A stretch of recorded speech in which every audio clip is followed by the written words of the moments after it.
আসসালামু আলাইকুম। আজকের ভিডিওটা কি নিয়ে আপনারা অবশ্যই ভিডিওতে দেখতে আছেন।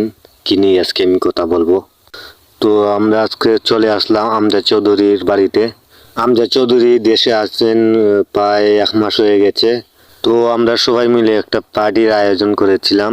তো আমরা সবাই দেখুন মিলেমিশে কাজ করতেছে, আর দেখেন মশলা লাড়া দেওয়া হইতাছে।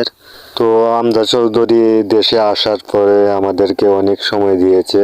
আমজাদ চৌধুরী 3 তারিখ চলে যাবে। তো আমজাদ চৌধুরীকে নিয়ে অনেক ঘোরাফেরা করেছি, আমরা অনেক মজা করেছিলাম।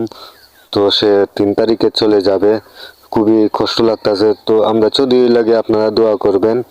আর দেখেন সালাডটা কিভাবে হাজিয়েছি আমরা, আর ওই যে আমরা চৌধুরী নিজে ভাত লইয়া দিতে আছেন, আর সবাই মিলে এখন আমরা খাওয়া দাওয়া করব। আজকের ভিডিওটা কেমন হয়েছে আপনারা অবশ্যই জানাবেন। আর আমি তেমন কথা বলতে পারি না, তো যেরকম পারছি সেরকম কথা বলে ভিডিওটা দিয়েছি আপনাদের।